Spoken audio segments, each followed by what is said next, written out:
Hey everybody. Dano is away taking a shit right now, but I'm gonna tell you I'm gonna sing you a little bedtime story, just in the meantime. Rockabye, rockabye, Dan is taking a shit now. He is on the toilet straining, and his bowels are loosening. In the moment that the shit is complete, we will see. He is. Oh, hey, how's it going? I was just singing a song about you doing something cool on the toilet. I heard your song because I have my AirPods in. It was very soothing. That was probably a unique experience. You're like, wow, Chris is singing to me while I'm doing my business. This is actually not a terrible way to live. The next time I'm in a public restroom at a urinal and there's a dude next to me, I'm going to try singing to him. That'd be great. See how that goes. That might be an interest because they play music in the bathroom sometimes in fancy restaurants, right? Like you go to a ramen place and then you don't even hear it in the restaurant, and then you go to the bathroom. It's like, oh wow, all this like Japanese J-pop music like while you're taking a whiz. But it'd be great if just they had a live performer in the bathroom that just comes next to you and serenades you with a guitar, like mariachi music or something like that. A mariachi band. Right. Not just one person, a whole band of mariachis. Right. And they can play they can adapt to the situation, right? So if you're like going to the toilet and you're like, it's just, my God, I can't do it. And you're like, da, da, da, da, da, da, da, da, da, da, and you're like, oh, here it is. But it wouldn't be a terrible service. Like imagine if I had a restaurant where it's like, oh no, it's not about the food. It's about the bathroom experience. That should be what you review on Yelp. I mean, the problem is you'd have to take your camera in for the review. And you just blur out the penises when you show the video, and like people are looking at you. You're like, it's a review, man. This is not for me. Okay, this is for an audience of 10 million people. Just relax and pee. No pressure. I would rather see a mariachi band enter the restroom while I was taking a whiz than a guy with a selfie stick and a camera live streaming while I take a piss. I don't think I've seen the influencers do that yet. I mean, there's probably a very good reason, because you get the shit beaten out of you. If this doesn't go well for me, like I'm off my game, the plant will compensate. It's like your wingman. That's my wingman. I wish I could take that out. If I was single again, I'd be carrying around a plant. Like, women, they like dogs, right? That's a trick, gentlemen out there. I didn't get a chance to enjoy that when I was single, but if you have a dog, that opens you up apparently to a subset of women that will sort of overlook maybe. Like, I mean, the dog will basically be your wingman. So the dog does the introduction, which is great. And then you can just say like, hi, and like DTF and things like that.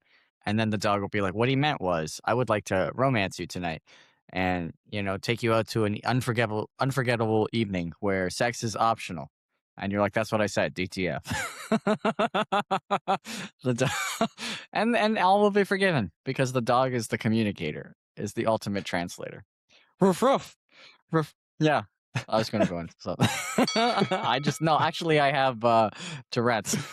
That wasn't a joke. That was just, that's terrible. If you air that, which I'm very sure you will, I hope Tourette's people have a sense of humor, but they may not. I wonder if there are any people with Tourette's who, instead of swearing, make dog noises. Yes, I'm very sure. You so? can do whatever you want. Yeah, Tourette's is like open season. It's like whatever. Anything's on the table in Tourette's, I think. I thought it was mostly just physical tics and then racial slurs. Yeah, I don't know why it has to be racial slurs, but it usually is. It's true.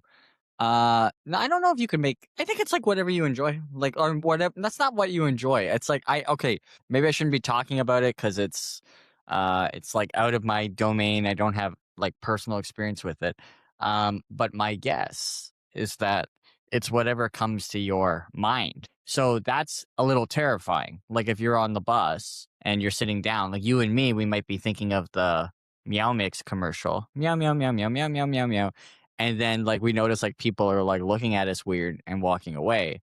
And I'm like, why are they walking away? And I'm like, oh, because I'm saying it out loud and I can't stop. Like that's what I think it's like.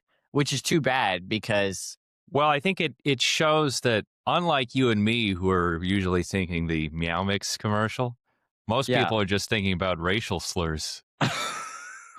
Well, that's true. Maybe it doesn't exactly work that way because I'm not like 100%, but it's like N-word, N-word, N-word. Like, it's like it's going like 100 miles a minute. And for you kids, let me explain the N-word. I can explain it best by you looking it up online because I'm not allowed to talk about it.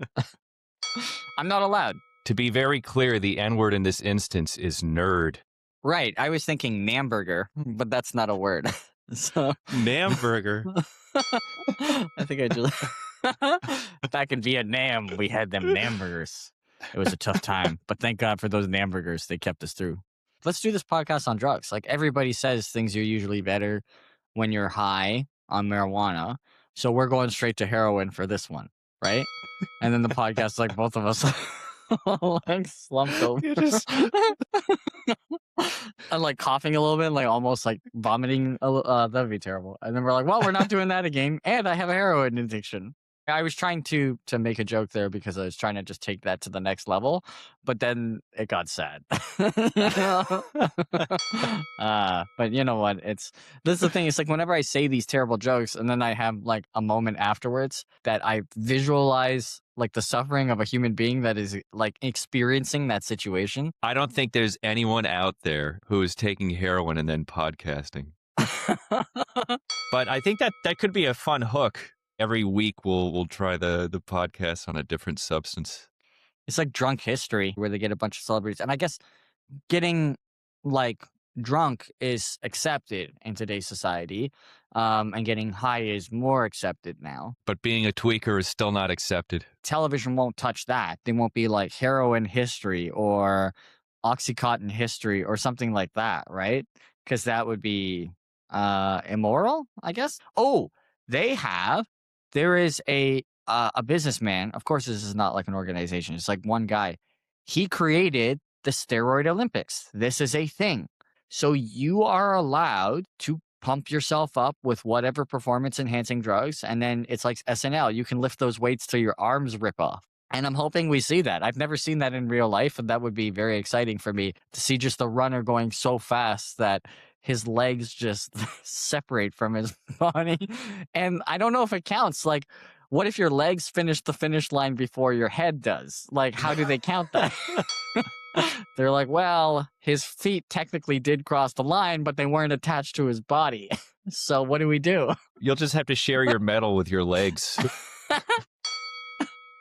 I think someone on crack could easily defeat someone on steroids, right? Oh, that's interesting. On crack? Is there ever going to be a crack Olympics is my question. Ooh, I mean, because they didn't say what enhancements are allowed. So imagine if somebody does it differently. It says, oh no, it's not about steroids, my man. It is about my man. That sounds weird when I say it like that. Or it sounds weird when I say it in general. Is that how a crack user sounds in your mind? Yeah. Yeah, they're from like 1970s. I'm smoking crack, my man. I'm smoking crack. Smoking crack, my man. When I get inside my 1960s boxcar, my man. Crack smokers are very friendly in your mind. Imagine that, like you're working out with these guys that are going to compete in the Steroids Olympics. And so you're shooting your ass with steroids. You're using the syringe. And, like we could be professional here, okay? There's no giggling. You're putting the needle. You're shooting your own ass. You're putting the needle into your own ass, and then you put it into another person's ass, and then music starts playing, and you all have a party. And then there's a guy next to you, and he's just doing he's smoking a rock of crack, and you're like, "What the fuck?" And he's like, "Trust me, this is good. I'm gonna win this event." And then that guy runs until his legs fall off, and then you're like, "Oh yeah, he's totally right. The crack is more powerful than the sword." I don't know how it is in the US, but these days it's so weird. You graduate university and then you're like, how come I can't find a job? I mean, there's always OnlyFans. I don't know why people are so upset. Like, OnlyFans is an option. We make so many jokes about it, but make an OnlyFans. Like, don't knock it till you try it. You don't have to show your feet right away. You can start off by playing guitar and then gradually, throw in a couple of feet pics once in a while, and then you make a little bit more money and you're like, okay, let's try the dick. Next week, this podcast is going to be on OnlyFans. Yeah, next week, you and I are going to be talking to each other totally nude. I know that early on in this internet space, there were people who were doing, the naked podcast. Oh, But seriously? yeah, but then, platforms like OnlyFans came along and The golden days of YouTube, when there was like nobody out there and you could just sing a song with a unique voice and you would get like 1,000,000 views. Today, nothing would happen. Like nothing. No. Unless you were set on fire while singing the song. Even those like viral videos are probably all like meticulously crafted now, where it's like, Yep.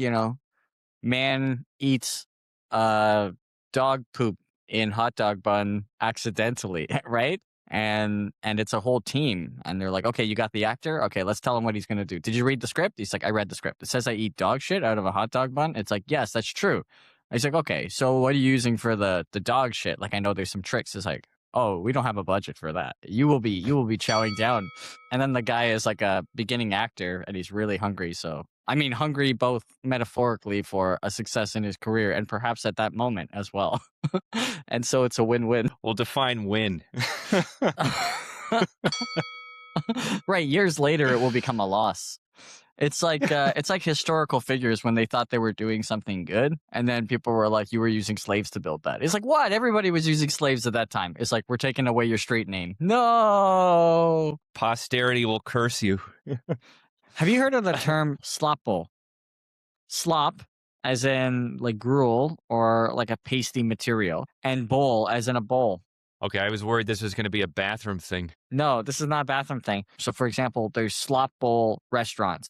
They have these restaurants like Freshie and other types of restaurants that seem very high end. Like, we're above Mhm. Burger King, we're above McDonald's because we serve fresh salad and rice and various types of protein, and it's mixed in a bowl, and we care about your health, and it's done very organically. And people go to these places being like, "Oh, I eat at Freshie. Like, it's good for me," and it's like has like a fancy presentation because it's in a bowl, and you're like, it's not. It's just a bunch of crap somebody put in a bowl and served you.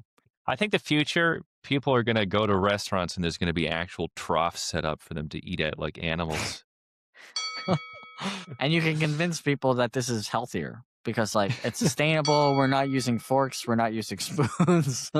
There's no plastic straws. Just get your face all in there. And just eat that delicious whatever salad made into a paste next to your fellow man. And just accept that you're livestock for the ruling class.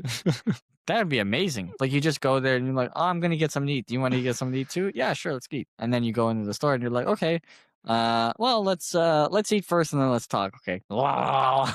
Like in this, and you just eat like an animal. We don't even have a transitional phase where we get individual feedbags. Right. We just Well, go right into the troughs. Like, people are so busy that they're like, walk and talk.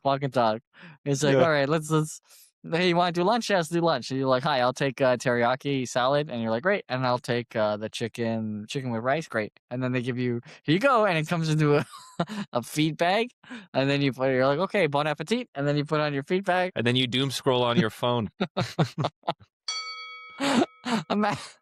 People just walking around with feed bags while doom scrolling on their phones. I think that's going to be 10 years from now, like 100%, maybe max. I think we should start investing in feedbag companies for people. I like the idea of the feed bag. And if it's branded, like if they're Nike feed bags or something, This is the most ergonomic feedbag. Right. You end up paying like $200 for it because it's like a Lululemon feed bag. Oh my God, designer feedbags. I wonder if we started doing a podcast where we were just praising the YouTube algorithm all the time. Has the YouTube algorithm got to the point where it's susceptible to flattery? And would it promote us more? I'm curious. Yeah, we should try that. Like a string of episodes where we just praise the YouTube algorithm and attribute it to successes in our lives that are impossible for it to have ever contributed to. Like, I'd like to thank the YouTube algorithm for giving me a 12-inch penis. And my wife would also like to thank the algorithm for giving me a 12-inch penis. Right. It's a little difficult to run, but other things it's fine. I keep tripping.